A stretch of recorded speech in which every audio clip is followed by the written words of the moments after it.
अस्सलाम वालेकुम, मैं सिद्दीक़ा यास्मीन उर्दू टॉक में आप सभी का इस्तकबाल करती हूँ। हाज़िर हूँ आप सबके साथ फैज़ अहमद फैज़ की मशहूर नज़्म सुबह आज़ादी लेकर। ये दाग दाग उजाला, ये शब गज़ीदा सहर, वो इंतज़ार था जिसका, ये वो सहर तो नहीं, ये वो सहर तो नहीं जिसकी आरज़ू लेकर चले थे यार कि मिल जाएगी कहीं ना कहीं फ़लक के दश्त में तारों की आखिरी मंजिल। कहीं तो होगा शबे सुस्त मौज का साहिल, कहीं तो जाके रुकेगा सफ़ीनाए गमी दिल।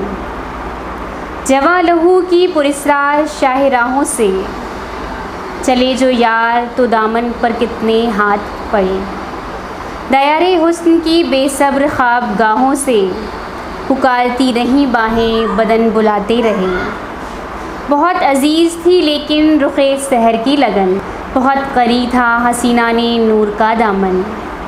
सुबुक सुबुक थी तमन्ना, दबी दबी थी थकन, सुना है हो भी चुका है फ़िराक़े ज़ुल्मतो नूर, सुना है हो भी चुका है विसाले मंजिलो गाम।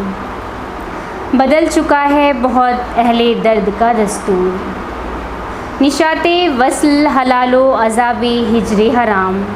जिगर की आग, नज़र की उमंग, दिल की जलन, किसी पे चाराहे हिजरा का कुछ असर ही नहीं।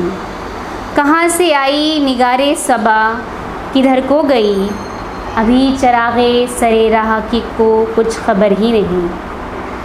तिरानी शब में अभी कमी नहीं आई, निजाते दीदाओ दिल की घड़ी नहीं आई। चले चलो कि वो मंजिल अभी नहीं आई, चले चलो कि वो मंजिल अभी नहीं आई।